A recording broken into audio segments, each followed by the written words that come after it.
Let's take a look at this multiple choice question from farhatlectures.com.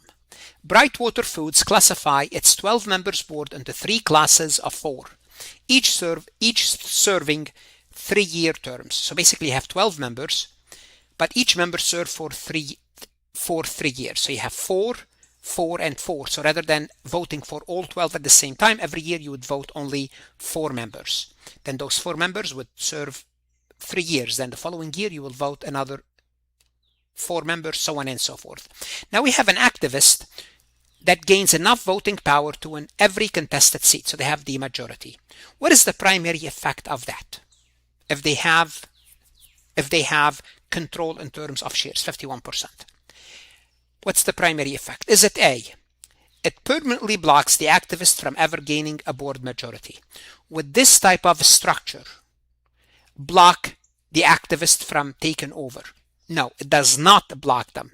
It may delay the process because they have to wait for at least 2 election years, assuming they keep their ownership. So A is out. B, it delays control. Even winning every open seat needs 2 annual elections for a majority. That's correct. All what this structure would do, staggering board, it's called the staggering board, is to delay the process. So the raider will need to own the shares for 2 years. It means their money will be locked up for 2 years, and they have to wait. If they do that, it means they really want that company. So that's all what it does. B is the correct answer. But let's look at C. It requires a defined fair price. The fair price option is a different option. That's not what we're talking about here. You need to know what the fair price is, but that's not what it is. The fair price basically says all shareholders will need to get the same price before and after the takeover.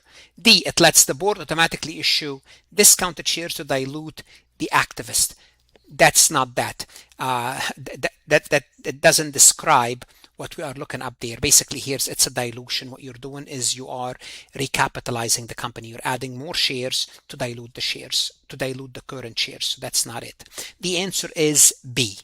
Now, whether you are a CMA exam candidate, CPA exam candidate, accounting student, go to Farhat Lectures, look at additional resources, invest in yourself, invest in your education.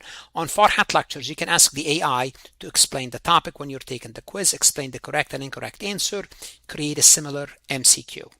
Invest in yourself, and God bless. Want to see more CPA exam multiple choice questions solved step by step? At farhatlectures.com, you will get hundreds of video solved MCQs step by step, including previously released AI CPA questions, previously released AI CPA simulation, in-depth lectures and resources to prepare for the CPA exam, AI tools that's going to help you study smarter, not harder, CPA exam podcast lessons where you can learn on the go. And also you will get the personal guidance of support of Farhat and his team. If you are serious about passing the CPA exam, this is your next step. Visit the website farhatlectures.com, start your free trial, and I hope to see you on the website.